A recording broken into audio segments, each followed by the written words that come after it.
Nirerespeto ni Pangulong Ferdinand R. Marcos Jr. ang konstitusyon at proseso nito. Yan ang tugon ng palasyo sa harap ng umano'y impeachment complaint laban sa Pangulo. May report si Clazel Pardilla. Nakahanda si Pangulong Ferdinand R. Marcos Jr. na harapin ang umuugong na impeachment case laban sa kanya. Ang Pangulo naman handa naman po sa lahat ng pagkakataon dahil siya po ay gumagalang sa konstitusyon, gumagalang po siya sa proseso.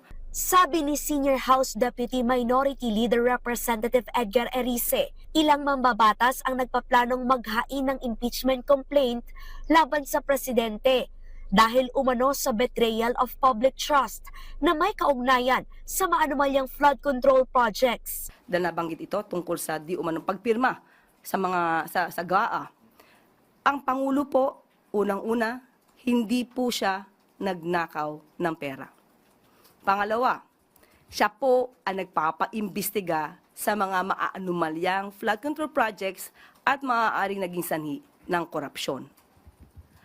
Pangatlo, wala po siyang Mary Grace Piatos. Natunugan na umano ng Malacanang ang nasa likod ng bantang impeachment.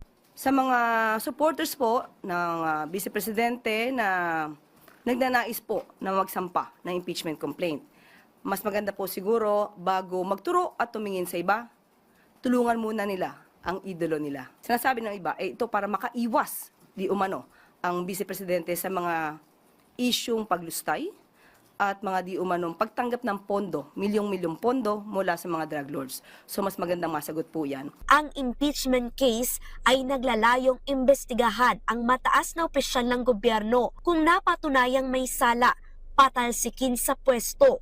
Ito uli ang nakaamba umanong harapin ni Vice President Sara Duterte. Lalo't sa Pebrero, maari nang gumulong uli ang paghahain ng bagong reklamo sa bise kung may sapat na basehan at suporta sa Kongreso. Korupsyon at iba pang patong-patong na reklamo ang isinampa noon laban kay Duterte dahil umano sa paglulustay sa bilyong-bilyong pisong confidential fund.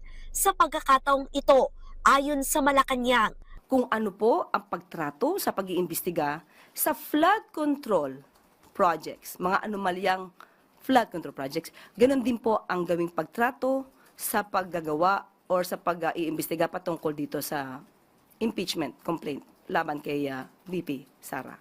Clazel Pardilla para sa Pambansang TV sa Bagong Pilipinas.